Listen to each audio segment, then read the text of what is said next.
Welcome to another edition of the Last Negroes at Harvard podcast. I'm Kent Garrett. There were 18 of us in the Harvard College class of 1963. We are all over 83 years old now, and for the last 5 years we have produced a weekly podcast. Today our guest is our classmate, Geoffrey Fox. He is Chicago born and Harvard educated, and he worked as a community organizer in working class barrios of Venezuela. He later earned a PhD in sociology from Northwestern University.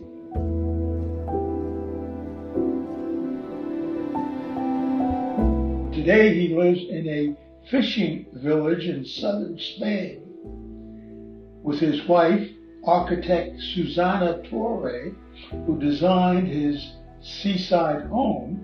And here in Spain, he is working on the next novel and learning to play the Spanish guitar. His new book is titled Rabble, a story of the Paris Commune. I'm joined by 20 of my Harvard classmates. So we'll start with Allison. Cindy. Yeah, hi. I'm Allison Wardle. I've always been known as Cindy.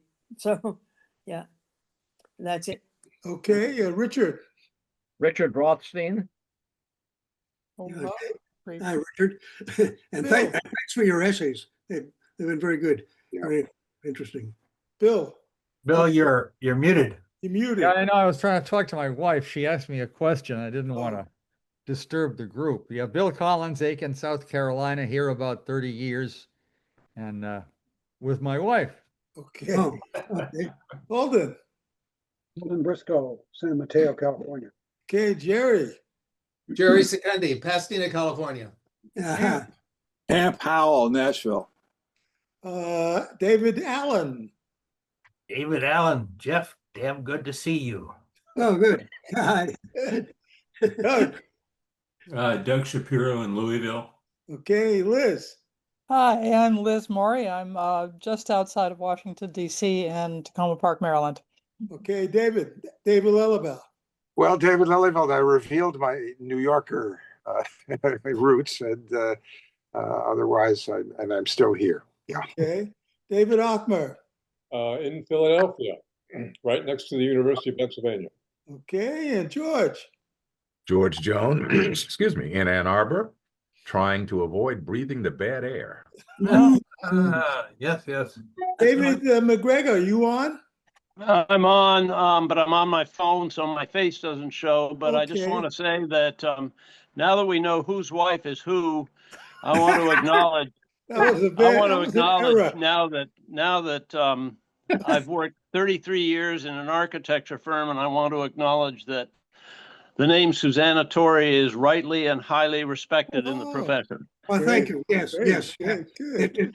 Kathy, you're with us. Kathy? Hi, I am with you. I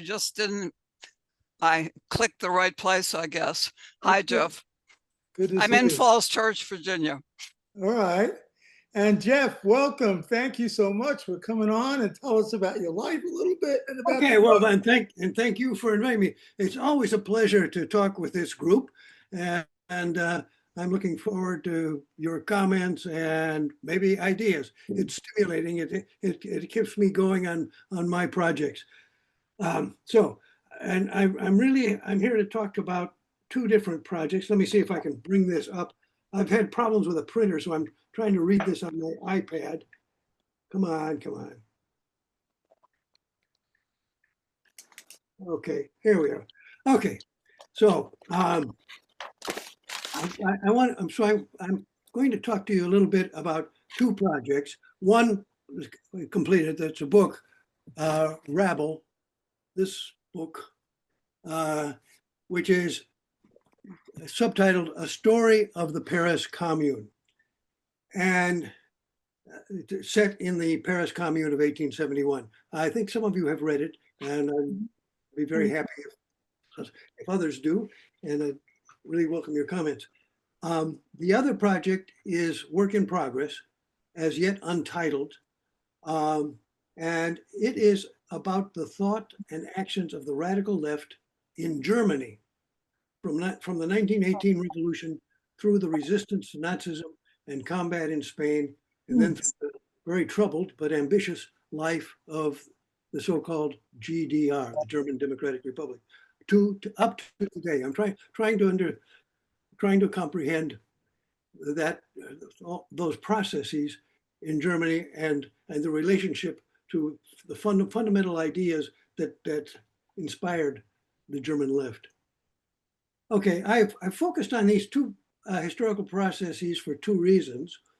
The first is that in such challenging and often discouraging times as we're now living, I feel the need to recall examples of courage, of people who have resisted great repression, and in the case of the Germans, actual Nazism, fascism.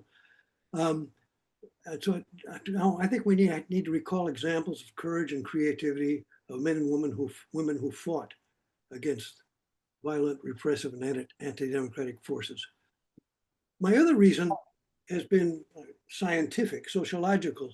That is the need to understand how such collective action, the gathering of people to produce these revolutions, how that has been and how it can be organized, and to help us foresee and prepare for the possible brutal and disappointing consequences if we manage to do it.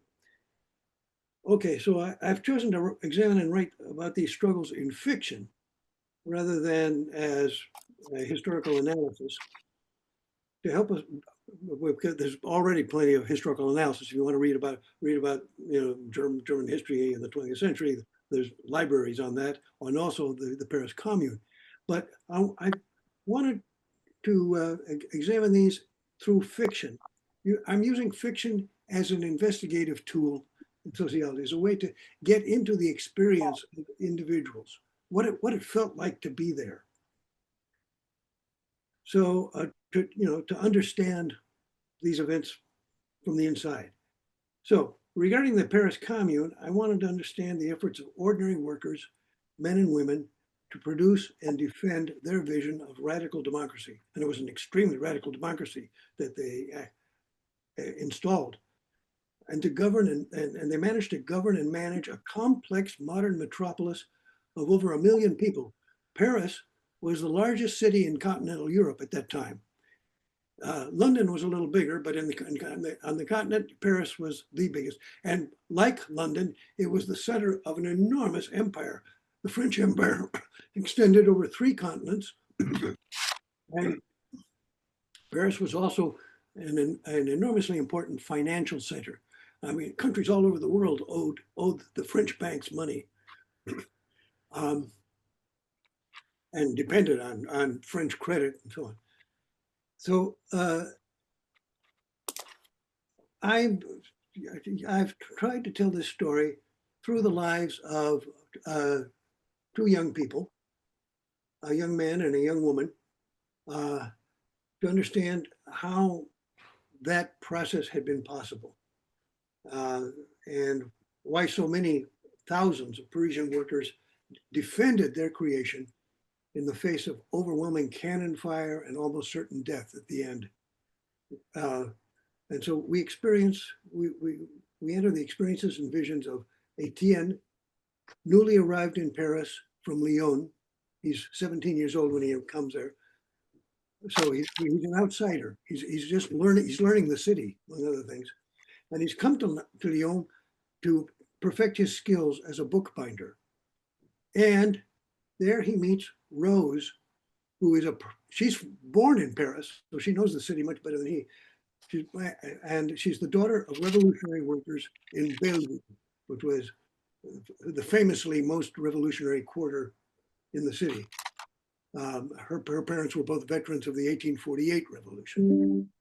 So these two, and why bookbinding? Because the bookbinding industry was rapidly developing at that time. It was just becoming industrialized. There was an enormous demand for books in this period. And it was also, there are two very interesting special conditions about the bookbinding industry. One, it was one of the very few industries in France where men and women worked side by side. They were in the same workshop. They usually had somewhat different tasks. There were some heavy jobs like pulling down the.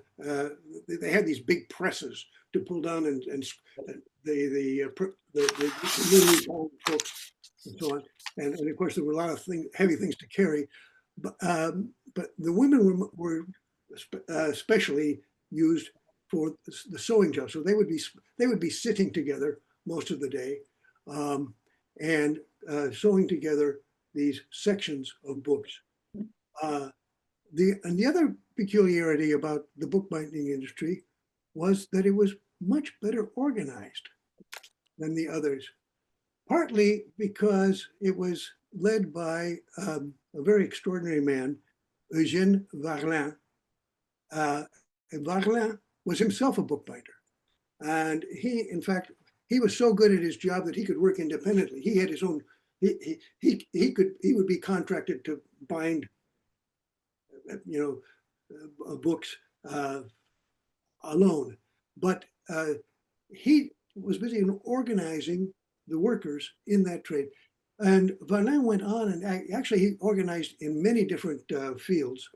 And he toured France, he made speeches around organizing, and he became the first secretary of the Internationale in Paris. So the office of the International Workers Organization, what we call the First International. Its president or its head person was Karl Marx in London. And Varlin actually met Marx. He actually met him socially and had danced with Marx's daughters.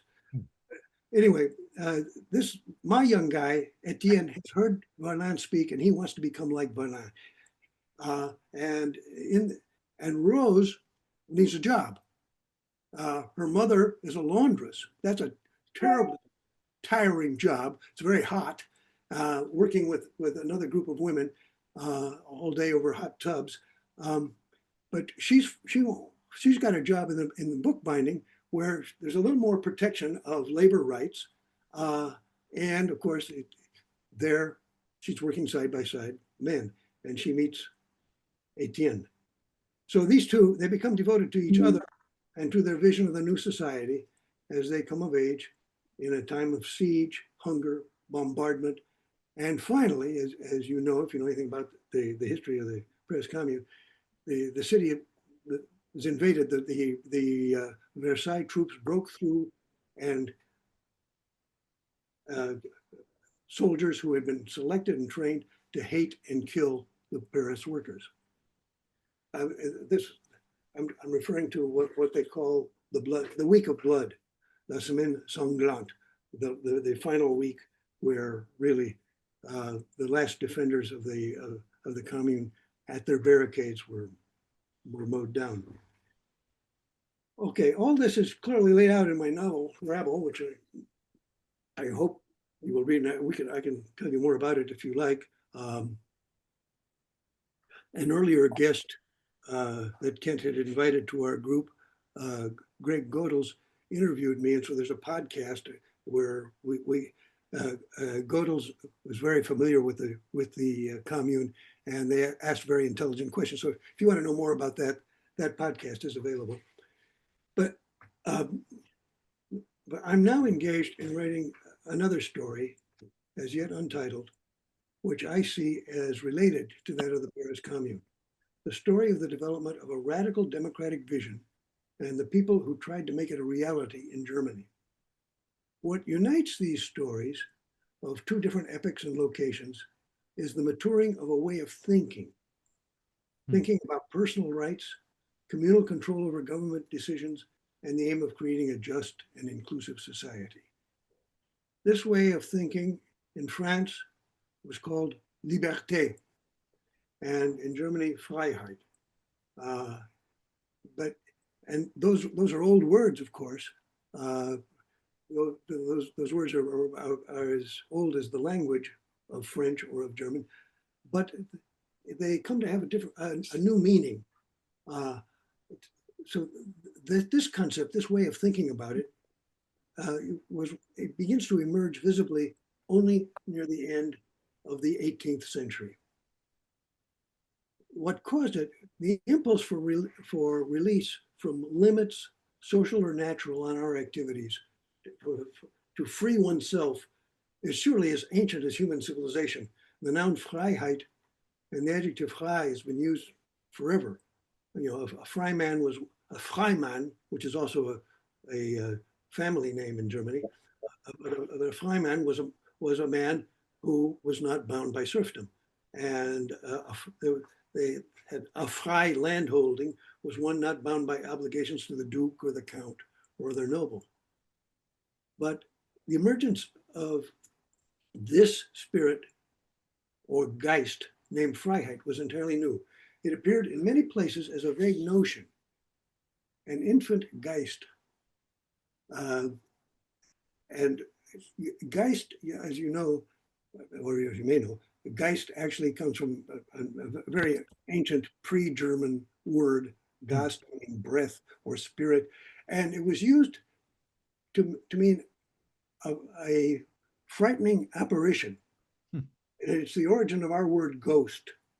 But Geist can be used in another sense too, and not as something outside of us that threatens us, but as something within us, a spirit. And it had these two senses in German. So how did this emerge? The emergence of this Geist, which I'm calling Freiheit, it was entirely new. It appeared in many places as a vague notion, an infant Geist, where it was most carefully nurtured and grew into a revolutionary idea and an aspiration, was the small university town of Jena, which is in the Duchy of Weimar, and it's just about 24 kilometers from the city of Weimar, where Goethe was the Duke's chief executive. And it's only an hour or so by horse or coach from Weimar. So why Jena and why 1800? Well, the University of Jena, it's now renamed for one of its most illustrious professors, Friedrich Schiller.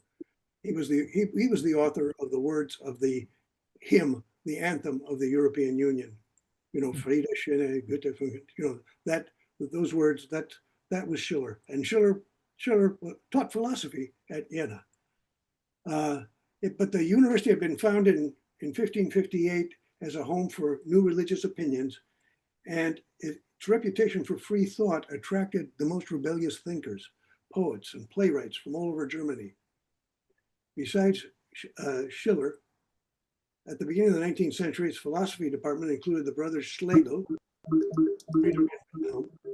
They were philologists and translators of Shakespeare, among other authors, and the respective wives, Carolyn and Dorothea, whom I discovered only recently. They both became very important writers. And they both wanted to be philosophers. They didn't want to be excluded from the philosophical discussions, although they didn't manage to get professorial positions. This was practically impossible for women, of course. But anyway, the others included Schelling and Fichte. Well, these names may be unfamiliar to you, but among the others, the theologian turned philosopher Hegel. It was was on their faculty. Mm-hmm. And among other notable graduates, Karl Marx received his doctorate from the University of Jena in 1841. He was 23. Okay, so that's why Jena was the center of this rethinking and the emergence of this idea. But why? What was happening in 1800?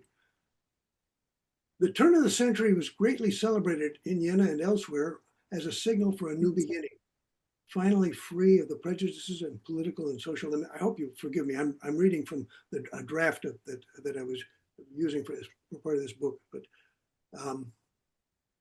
Anyway, this was to be a new beginning, finally free of the prejudices and political and social limitations that had been crumbling in Europe through the previous decades, but they had not been completely swept away. I'm sure you are aware of, Voltaire, Rousseau, so there were many, Diderot, there are people questioning the old ways of doing things, but the old regime continued. But it took a succession of very powerful shocks to upset the complacency of the early 1700s and the sense of that the world was complete and unchangeable in its fundamentals. You may recognize the name of the scientist, mathematician, philosopher, Gottfried Leibniz. He claimed in 1710 that mankind is living in what God had created as the best of all possible worlds. That was his phrase, the best of all possible worlds.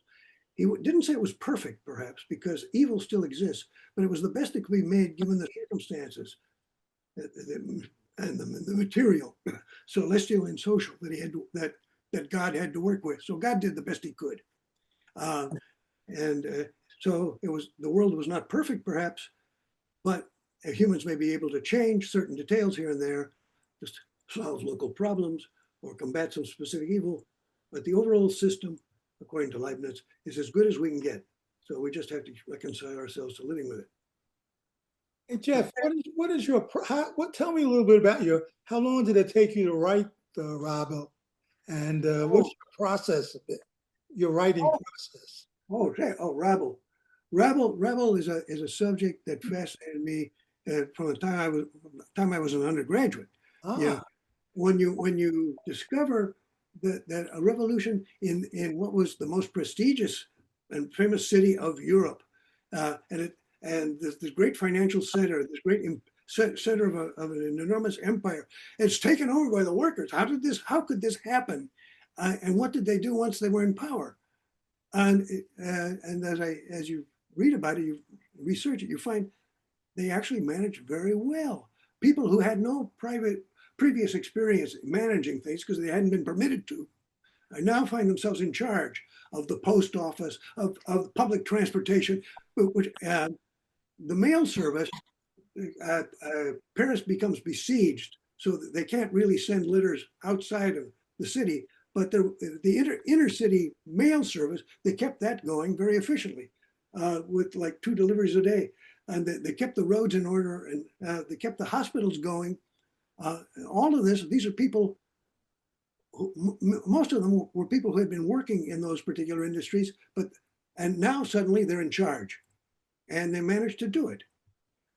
The other thing that's very peculiar about the Commune and admirable is it was very radically democratic.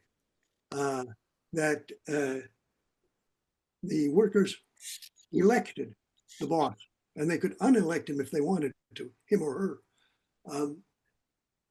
And this was also true of the governing.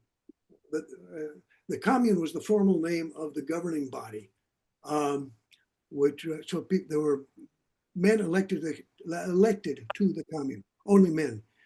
Women didn't have the vote, and for the most part weren't particularly interested in having the vote. They had other ways of exerting influence,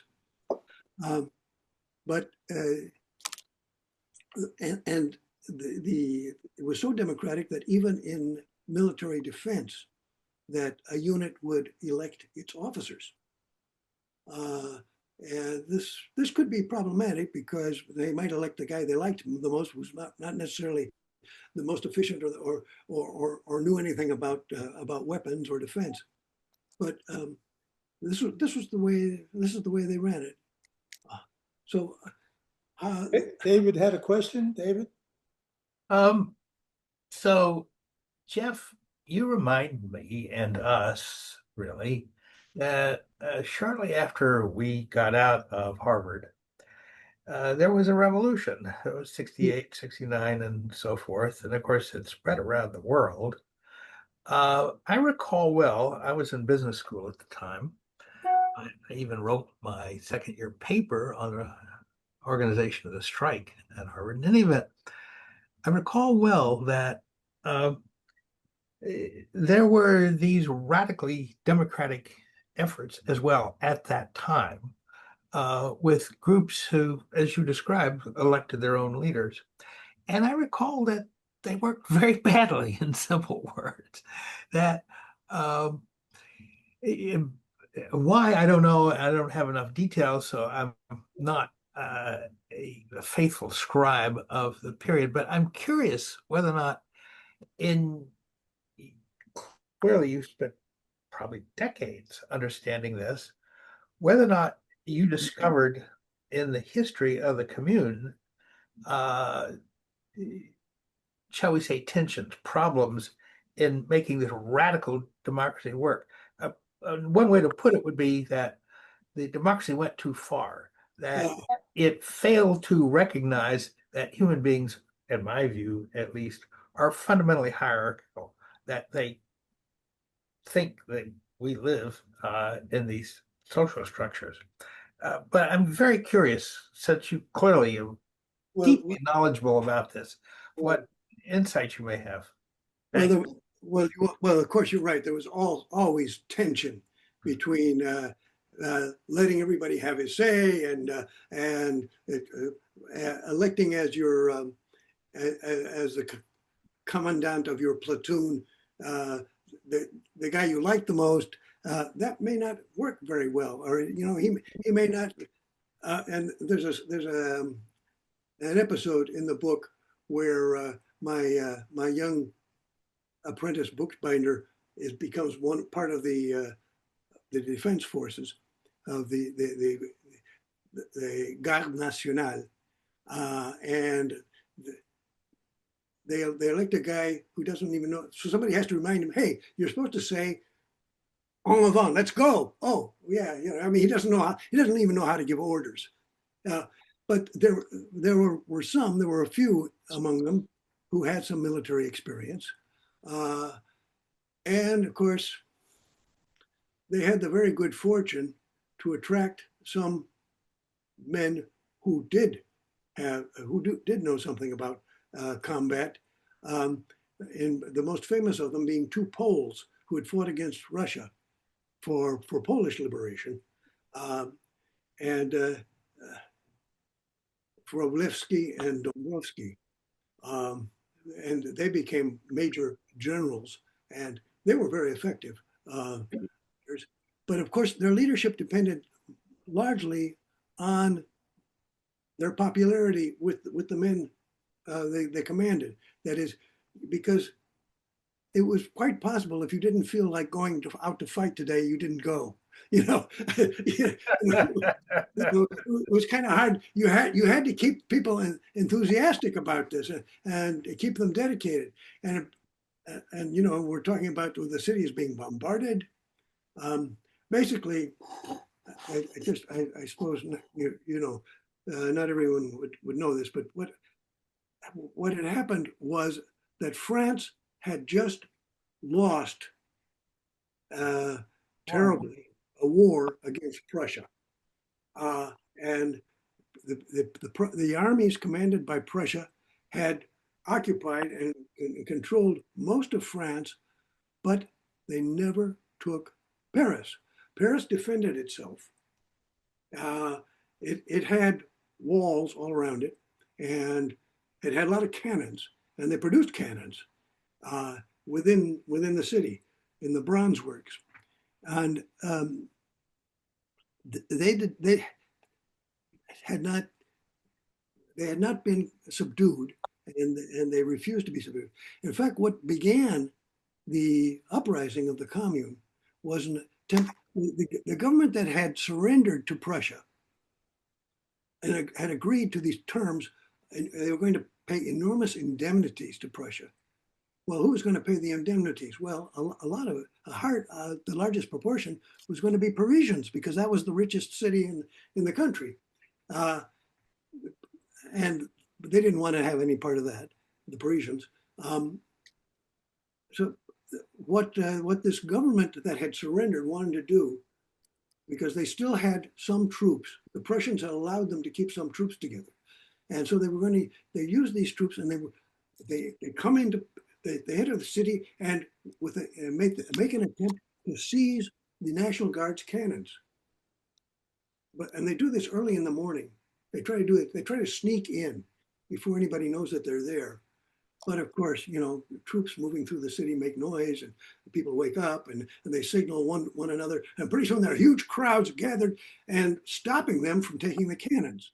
And this is the famous 18th of March revolt, and the army just simply has to withdraw.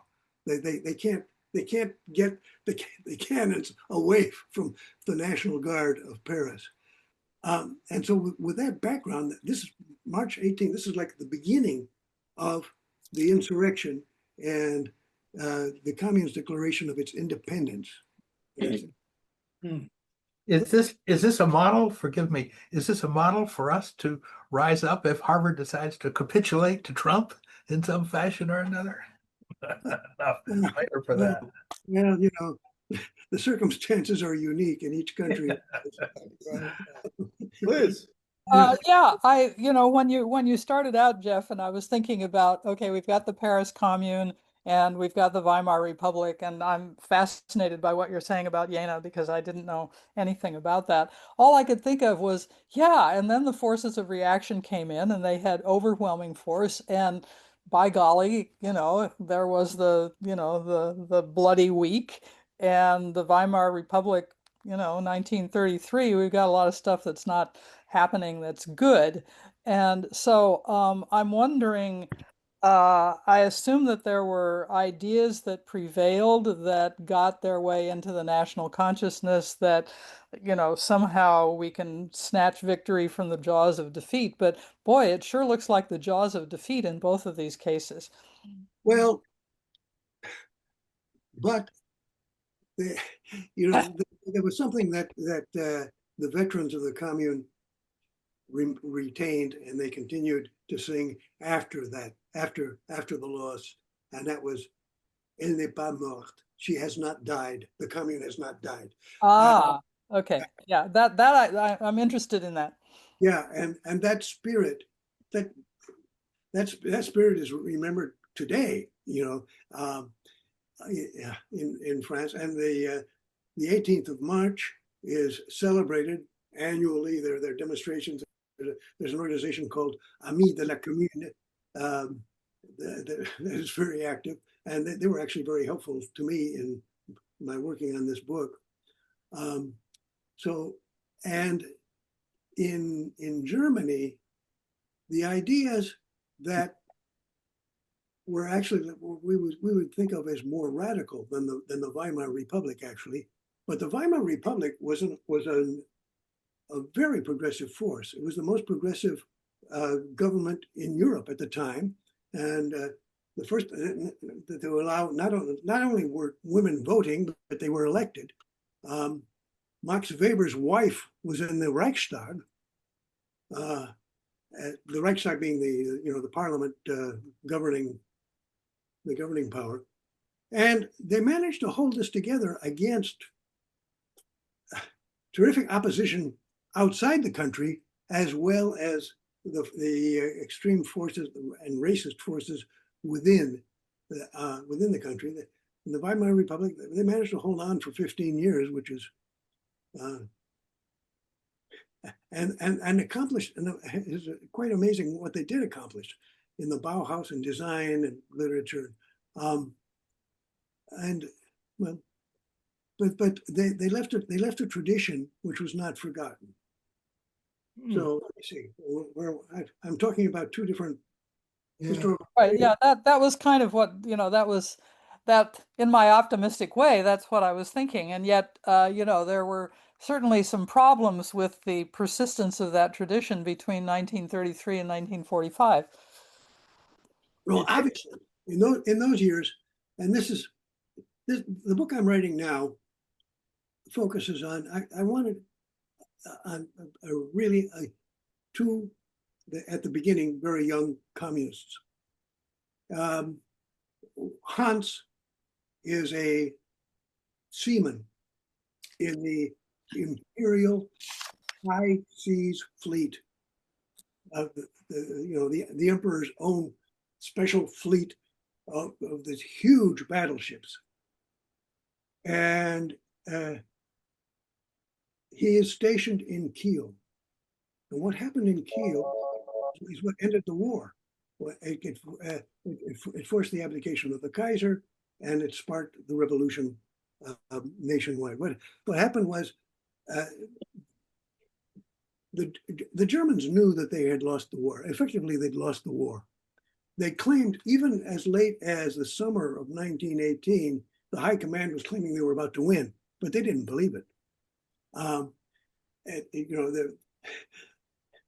the Americans had come in, so they had more troops to fight against, and the British Navy was still there, the Royal Navy, and they had, so kind of as a last resort, the Admiralty decides, well, we cannot be shamed. We cannot allow ourselves to be defeated in this shameful way. We must have a glorious finale. So they decided they were going to send the fleet out to confront the British Navy. And they're going to send them out from Kiel, which is a long trip because Kiel is on the eastern side of the Jutland Peninsula, where Denmark is. And it was sort of like protected from the North Atlantic. But there were ways to get their fleet out to the North Atlantic. And that was what they were going to do. They wanted to send this fleet out for a final glorious battle. Oh. Somehow, the sailors got wind of it. They weren't told. This was supposed to be secret. But, suddenly there's all this activity in the shipyard, like they're getting the ships ready again. And they're saying, wait, what are they getting? Why are they working on these ships right now? What do they have in mind? And another thing that seemed odd to people in the naval base at Kiel. Kiel was one of the most important naval bases. The submarines were arriving. What was happening? The U-boats, they're calling them back. Why are they calling them back? Like somehow, like they're retreating from the war? Something is up. And they figured out, no, you know what? They're about to send us out again to get slaughtered. Because they had confronted, there was one great sea battle between the two fleets. It happened 2 years earlier, 1916. It was disastrous for both sides. Thousands of men lived. Each of these ships, the big ships, had a crew of over 1,000. They had these enormous cannons and big engines. And both sides had lost many ships, and both sides claimed a kind of victory. But it was not really a victory for the Germans because the British were able to maintain their blockade.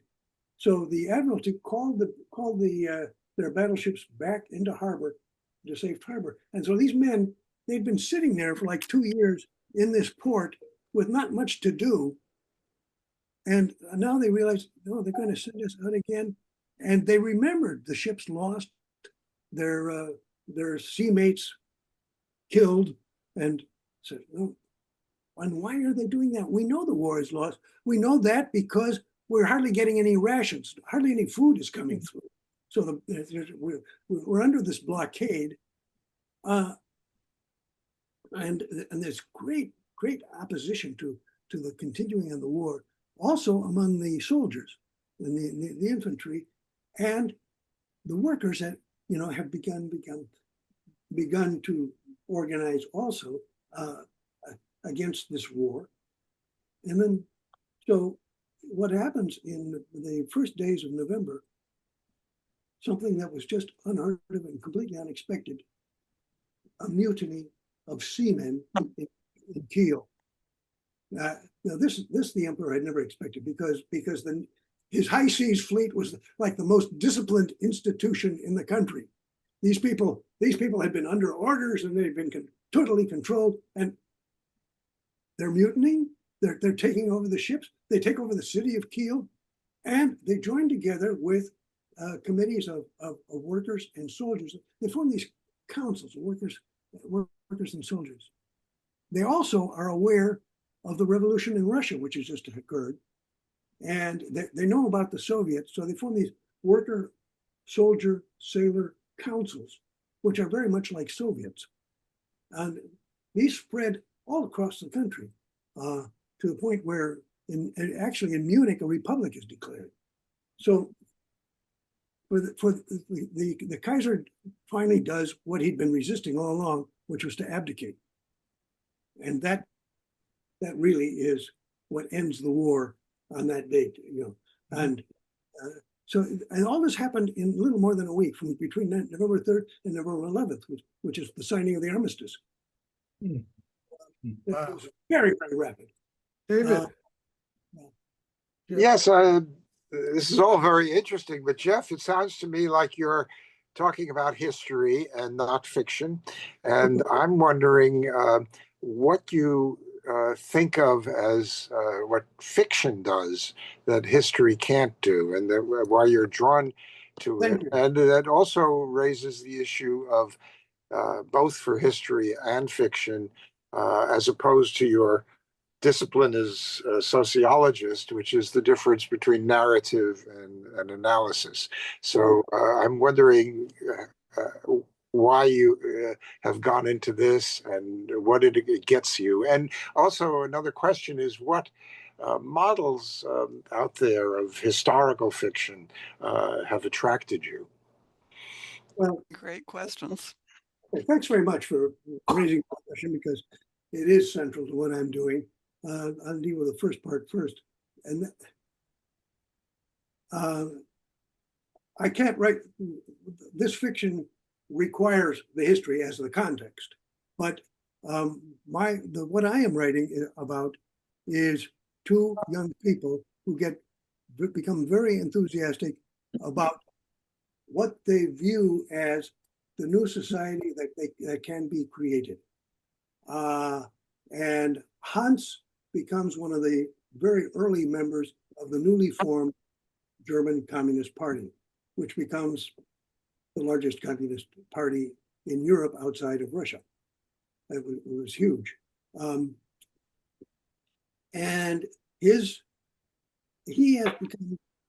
has his girlfriend. She works in the shipyards, in the repair yards and so on. And she's also become part of this, but she has ambitions. And my intention is to follow this man through the decades and see how his revolutionary vision is affected by terrible challenges. One of them being one terrible challenge for the communists in Germany is the Molotov-Ribbentrop Pact. You know, how could you make a deal between Stalin and Hitler? You know, we've been combating Hitler all these years, and we've lost people. People have been killed. A lot of these leftists, and especially, they were not all communists, but many of them were. And they went to Spain and fought for the Republic in Spain as part of the international blockade. And often they were fighting against other German units sent by Hitler. So this becomes, you know, and my guy Hans is one of those who is in Spain. So I'm following this man as one of the things that happens in Spain, he sees a different vision of socialism. You know, he's fighting side by side with people who are anarchists. Some of them are Trotskyists, you know, and they have this whole a much wider vision of what the new society can be. So anyway, I'm following him on through, and you know, we'll see what happens. I have an idea what happens to him, but and the very trying problem with the difficulties of when they decided to create a separate republic after the war, and Germany is divided into two zones, and they create what they call the German Democratic Republic, which had many good things going for it, but also many terrible things. So it was it was kind of difficult. It was very difficult to keep one's idealism going. Mm-hmm. But I was very interested in how this ideal developed, and it begins really in Jena, partly influenced by the French Revolution, because and many of the Germans are very enthusiastic about the French Revolution in the early years. But then French troops invade Germany, and troops come in and maraud, and they break into houses in Jena, among other places. Hegel himself has to run out of his house, clutching the manuscript pages in his arms, but he saves himself. And as you know, Hegel's ideas and his notion of the spirit of the new spirit, the Geist, he called it. Mm-hmm. It becomes a major influence on Marx and Marxism. Mm-hmm. So, and this idea is carried through and developed through all the difficulties that Germany goes through to Rosa Luxemburg. And it's her vision is very attractive. Her view of the kind of world she wanted to create, which was really going to be a realization of the old French slogan, liberty, equality, fraternity. That was, it was one where the fact that when she was a Polish Jew, which was two strikes against her in integrating into German socialist politics. Not only that, she had something else going against her. Not only was she a woman, a Pole, and a Jew, but she was smarter than everybody else, and that embarrassed people. They just didn't want to deal with her. You couldn't argue with her and win. So she became a woman. She has an amazing history, and biographies of her. And a biographer has to learn to read all these languages, because she wrote political pieces constantly in Polish and in German. She managed to learn German very well. It was a new language for her. And while studying at the university, she met another Pole from a nearby city, another Polish Jew who spoke a dialect similar to hers, who was also studying in Germany, and they became a couple. That's going to be another part of my story. That love story is very sad. And they had enormous problems between them, and they had separated, and they were hostile to one another. But then she's murdered, and he can think of nothing else to do but to discover who murdered her. And he carries on this investigation until finally he is seized and killed. His name was Janicek. So, but what does fiction do for you? It was my original question. Well, that isn't history. I'm trying to live these experiences. Like I become for example, regarding the first novel, The Commune, I imagine myself as a 16-year-old girl from Belleville. What are my options? I'm from a revolutionary family. I'm certainly, I feel great solidarity with other working people. I need a job, and I get this job in a bindery, and what is going on in her head when she sees this boy who's just a little older than she, and he's unusual. He has a strange accent because he's just come from Lyon, he's not from Paris. And he has a strange accent, and he's a little taller than the other guys, so she notices him. And anyway, they eventually become a couple. And how do you manage your relationship while he recruited into the National Guard, and she becomes very active in the women's organization, which is formed for the defense of the commune, which is an enormous thing.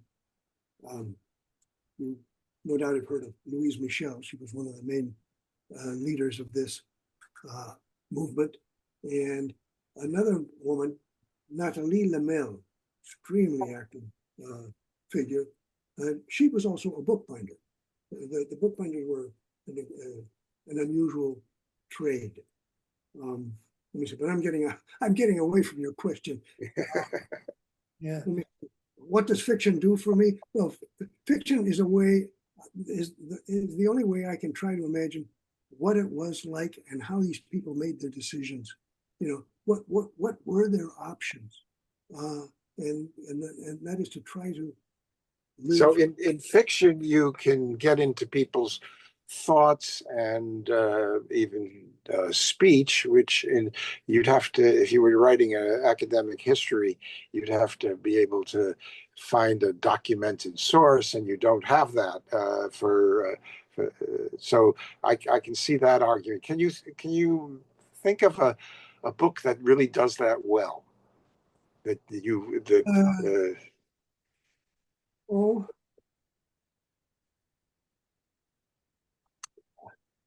Yeah, A Tale of Two Cities. Okay. I was thinking you would for the German part you'd be talking about Günter Grass, but well, yes, yeah. But he puts in a little magic too. So, and but Tolstoy. Tolstoy, okay. Well, he really gets into those characters. Characters that clearly. Come on, I want it. Others that he Thomas does. Mann. Yeah. So I think he does. Uh-huh. He's very good at that. And yes, there are many. I mean, any serious historical fiction writer tries to do that. Tries to get into people's thinking. Right. There's a wonderful book. Let me see. I read it in Spanish. So what was the title in English? The Physician, which follows this boy from England in the 11th century, and he travels to Iran and becomes, and he manages to give you an idea of what those experiences would have been like for somebody in that period. There are others, of course. There are many. And I'm still reading. I'm still looking for examples. So if you can recommend something, I'm open to your suggestions. Richard, do you have your hand up? Yes, I do. But I had mine up first. I'm And sorry, if I can, I'm very interested in both your book and your approach, but I think this is sort of relevant to both questions that were asked, which were also good. And I'm speaking from absolute lack of knowledge, just that I read at lunchtime an hour ago an article in the New York Times Magazine about a young girl who used a character an AI app called character.ai to start talking to someone who she calls Donatello. And so in the 15 minutes before this started, I Googled character.ai, and according to it, in the first place, most users are age 16 to 30. So no wonder I'd never heard of it. But it also, it says among the characters that are on it are historical people and fictional characters, and they're developed by as a la AI reading things in. And so as you were talking about your book, Jeff, it seemed that if you're trying to figure out more about what your bookbinder character does or what's going on in Paris during the revolution, like maybe see if there's a character, Madame Defarge, or she's not a bookbinder, obviously, but just what it sounds like a resource that would be really interesting to explore if you knew something about a real person who lived in the period you knew about and just wondered whether anyone else had already started, reading their information in or anything else. And David's question about historical fiction, which I really enjoy, it strikes me again as that might be a resource for figuring out what a certain kind of character might say for trying to develop dialogue. Anyway, has anyone else ever heard of character.ai or used it? I'm just curious. We've heard it now. Okay. Well, maybe we'll get some feedback. I'm scared it'll put us all out of business. Yes, right. And that's the answer to my question. So sorry to interrupt you, Richard, but I was getting frustrated with my hand going up and down. I may be missing out on something important, but I'm very leery of AI. I'm afraid I've been relying on natural intelligence, such as it is. Richard. Yeah, just following up on David's question. You started out, Jeff, by saying that the stories you're telling provide a model or inspiration for the present period. And I think if that's going to be the case, then readers need to know what is fiction and what is real. And most historical fiction, I love historical fiction, most historical fiction that does that has an afterword or an essay at the end explaining what parts are real and what parts aren't. And I'm sure you're doing that. And I haven't read the book that's already out, and I will read it and the one coming up, but I'm sure you're going to have that kind of note that tells people, assures people that this really is relevant to the present time. Well, that's a good suggestion, Richard. Thank you. And I did this rather extensively in an earlier novel called A Gift for the Sultan, which is about the conflict between Ottoman and Orthodox Christians in Constantinople. And it's based on real events, and there are some real human beings, real documented people in it, as well as the fictional character. And yes, I've included extensive explanations of the sources. And on this book, well, I don't think in the Rabble, I think it's pretty obvious, and there's a note at the end, but the German story might be a little more complex, letting people know what is fiction and what is not. Actually, it's really very close to the real history. I mean, my invented characters are very closely based on real people that I've discovered. There really were very young sailors in 1918 in Kiel who actually defied their commandants and knew they were risking their lives to do that, and mainly out of solidarity, because they didn't want their shipmates to be punished. And this, this sparked this actually did spark this whole series of revolutions. So, I mean, yeah. I know I have a little difficulty with the description historical fiction. Of course, these are historical events, and so I can't deny this historical fiction. But I really think of it as sociological, because my aim when I start out is to try to understand how it occurred. Mm-hmm.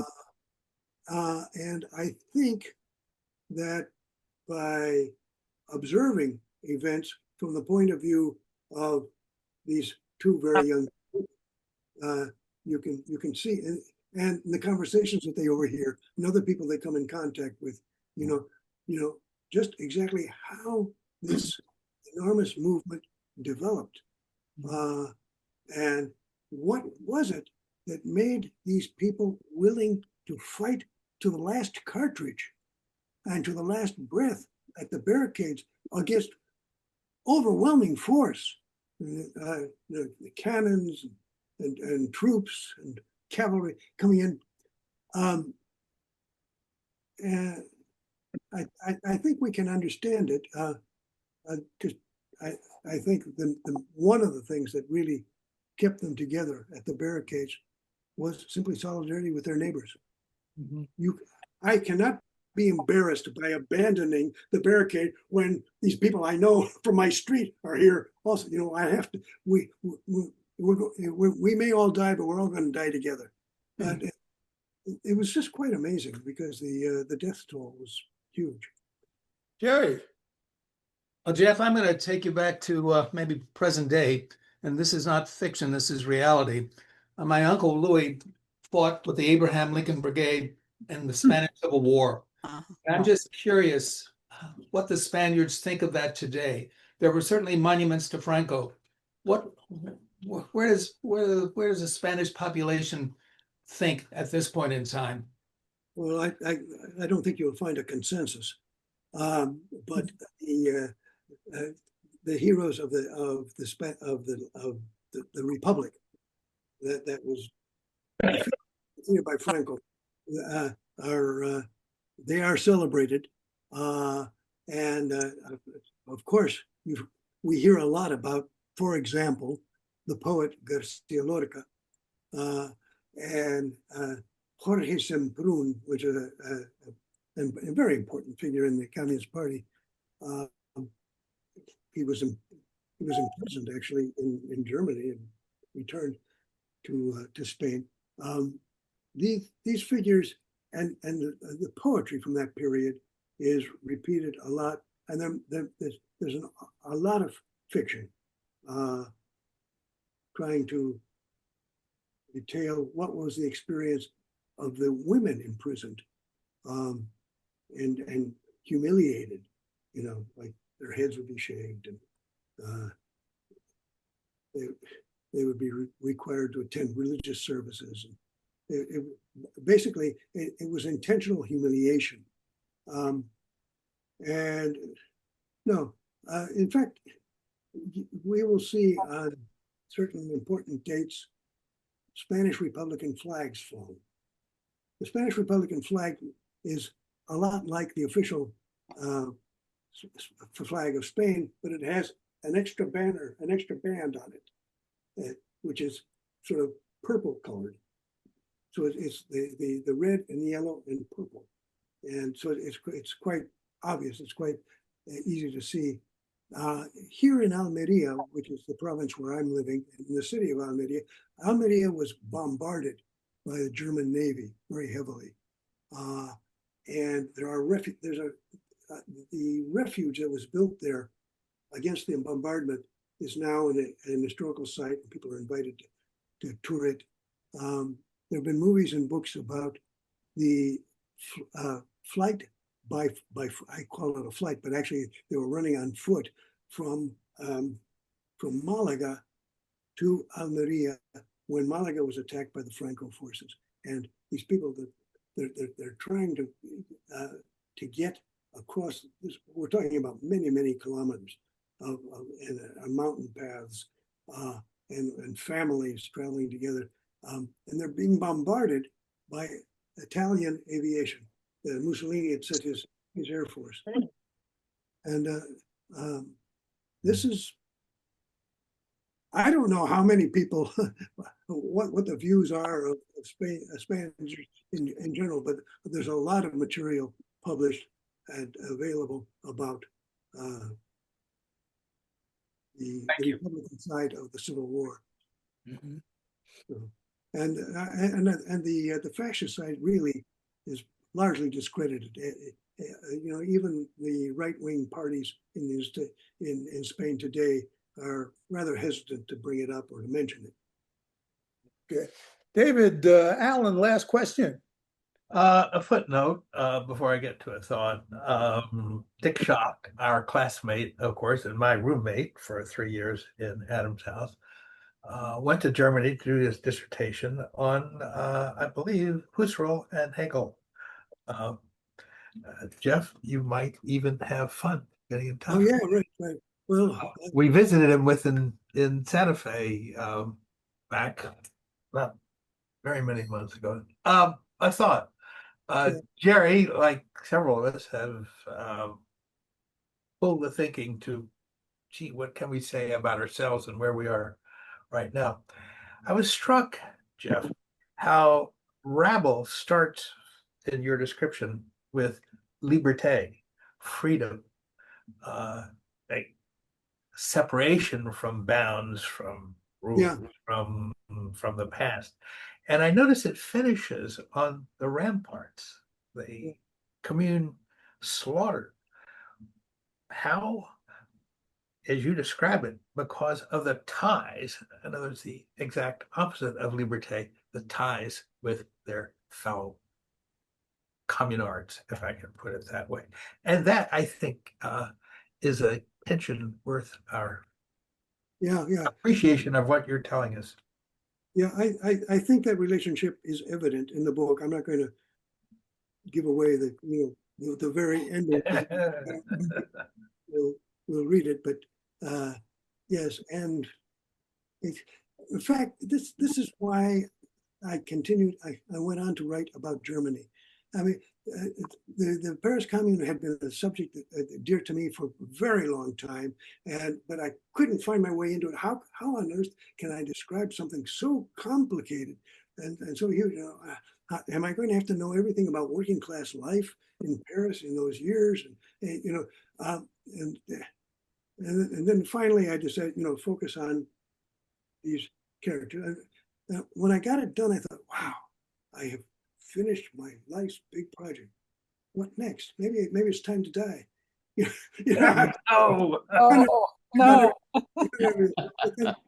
But then, wait a minute. There was something else I've wanted to do all my life. Back in Harvard, one of the people who had a great influence on me, and some of you, I don't know if any of you knew him. I know Pete DeLisavoy knew him, but Pete couldn't be here today. He's got a personal obligation. But Fritz Pappenheim. I don't know if that name means anything to you. Fritz was a left socialist, and he was Jewish. He had a doctorate, which was no easy deal, a doctorate in philosophy from a German university. That was not a simple thing. He had he had gone to Spain, and he was working. I don't think he was a combatant, but he was working in the press offices, in the propaganda. And he ends up finally, when the Spanish Republic collapses and everybody has to flee, he somehow managed to get to the United States, and he ends up in Cambridge, Massachusetts. Finds a woman, and he marries a lovely woman, Yvonne.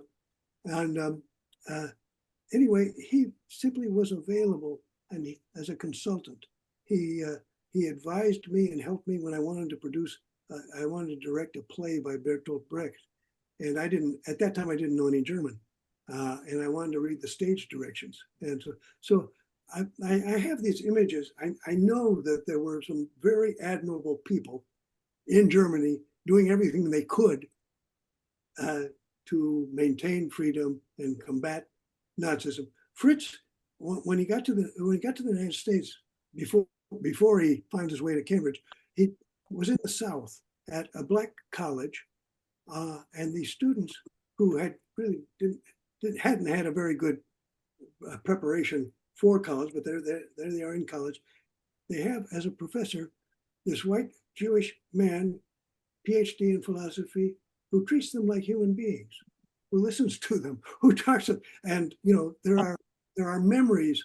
You can look up the memories of past students of his that he was a very warm and giving person. So I mean, that was one of the things that made me think that, well, I'm old enough to give myself permission to do whatever the hell I want.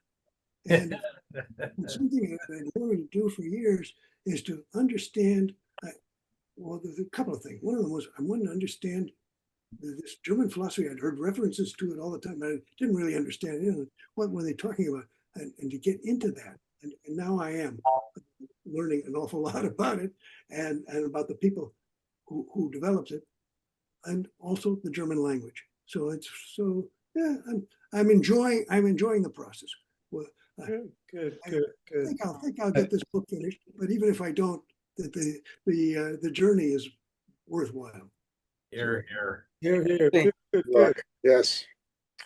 So, Ken, and I apologize everyone for not knowing what day it was, but you mentioned Pappenheim. Our late classmate Fred Wacker, who used to live in Ann Arbor, he went down south in the 60s after graduating, and he might have gone to the same one. I think I just looked. Pappenheim went to Talladega, and that was one of the schools. But actually, there were progressive Jewish professors at a number of that colleges. Travis Williams, our classmate, knew some in North Carolina, and those refugees, they went there first, and some did have to leave because they were progressive when it got to later in the 50s. But they did enrich the programs in a number of black schools in the South. And that's why I think some of them had students who became teachers in the high schools. And so some of those students that they trained were better high school teachers in some of those schools also than what many of us may have encountered in the North. Yeah. So we can PhDs. Yeah. So we can make our contributions, and if we reach other people, those contributions will continue. Right. Hey, well, thank you so much for coming on, man. It's been great. We've been Thanks to all of you, and I'm delighted by your questions. Good And luck. I hope to hear comments if you get to read the book. Okay. Thank you, everybody. Thanks, Jeff. Thanks. Thanks, Jeff. Thank you, Jeff. That was classmate Geoffrey Fox. His new book is titled Rabble, a story of the Paris Commune. And that's it for this edition of the Last Negroes at Harvard podcast. Talk to you next week. I'm Kent Garrett.